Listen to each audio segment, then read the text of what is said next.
ये कहानी है दो दोस्तों की जो कि एक छोटे से गांव में रहते थे। एक बार वो दोनों किसी काम से शहर गए और वापस अपने गांव लौट रहे थे। उनके गांव तक पहुंचने के लिए उनको एक घने जंगल से होकर के गुजरना था और जब वो उस जंगल से गुजर रहे थे तो एक दोस्त को प्यास लगी और वो पानी ढूंढने के लिए रास्ता भटक गए। थोड़ी ही देर बाद शाम हो गई और रात होने ही वाली थी। तो उन दोनों की नजर एक गुफा पे पड़ी जो कि पेड़ों से घिरी हुई थी चारों तरफ से। तो उन्होंने सोचा कि यही जगह ठीक है रात बिताने के लिए।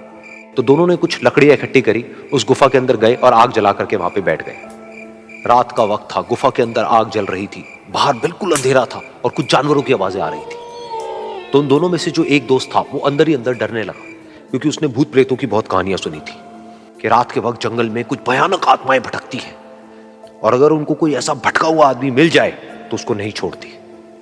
तो जब उसने भूत प्रेतों की बात अपने दोस्त से करी तो उसके दोस्त ने हंसते हुए उससे पूछा, क्या कभी तूने किसी भूत को देखा है? तो उसने कहा, नहीं मैंने तो नहीं देखा, लेकिन मेरे कुछ जान पहचान के लोग हैं जिन्होंने देखा है। तो उसके दोस्त ने उसको समझाने की बहुत कोशिश करी कि यार ऐसी सुनी सुनाई बातों पर विश्वास नहीं करते हैं, अब तू सो जा और मुझे भी सोने दे, मुझे नींद आ रही है। और इतना कह करके उसका दोस्त वहीं पर लेट गया और थोड़ी देर में सो गया। लेकिन वो जो अंदर से डरा हुआ था वो लेट तो गया, लेकिन उसको नींद नहीं आ रही थी। उसको लग रहा था कि शायद यहां पर कहीं कोई है जो छुप करके कहीं से उसको देख रहा है। उस आग की वजह से कुछ परछाइयां बन रही थी वहां पर पत्थरों पर, तो उन परछाइयों को देख करके भी वो डर रहा था। फिर कुछ घंटे तक ऐसे ही चलता रहा। फिर उसके बाद में क्योंकि वो थका हुआ था तो उसको नींद आ गई। लेकिन नींद आने के कुछ देर बाद ही उसको एक सपना आया। सपने में उसको एक बहुत ही भयानक परछाई उसकी तरफ बढ़ती हुई नजर आई। अब जैसे जैसे वो अंदर से डरता चला जा रहा था, वो परछाई उसके और पास आती चली जा रही थी और बड़ी होती चली जा रही थी। और उस परछाई में एक हाथ उसको नजर आया जिसके बड़े बड़े नाखून थे, और वो हाथ उसकी तरफ बढ़ता चला गया और उसके गले तक पहुंचने ही वाला था कि तभी वो डर करके एकदम से उठा। फिर उसने अपने दोस्त की तरफ देखा जो कि सो रहा था, उसको पकड़ करके जोर से उठाया। फिर उसने अपने दोस्त को बताया कि उसके साथ में क्या हुआ। तो उसका दोस्त फिर हंसने लगा। फिर उसके दोस्त ने उसको कहा, अब अगर दोबारा से तुझे वो परछाई दिखे तो तू वही कहियो जो मैं तुझे कह रहा हूं कहने के लिए, फिर देखते हैं वो परछाई तेरा क्या करती है। तुझे अपने अंदर ही अंदर बोलना है, मैं तुझसे नहीं डरता, सामने आ। तो उसके दोस्त ने वैसा ही किया।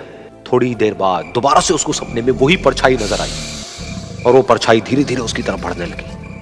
लेकिन इस बार वो उस परछाई से डरा नहीं, बल्कि अपनी पूरी हिम्मत जुटा करके उसने वही कहा, मैं तुझसे नहीं डरता, सामने आ। मैं तुझसे नहीं डरता, सामने आ। मैं तुझसे नहीं डरता, सामने आ। जैसे जैसे वो ये बोलने लगा वो परछाई छोटी होने लगी और उससे दूर होने लगी। वो बोलता रहा, वो परछाई छोटी होती रही और धीरे धीरे वो परछाई दिखनी बंद हो गई। बिल्कुल ऐसा ही हमारी जिंदगी में भी होता है। हमारे अंदर जितने भी डर है, उससे हम जितना डरते हैं हम उतना ही छोटे होते चले जाते हैं और वो डर उतने ही बड़े होते चले जाते हैं।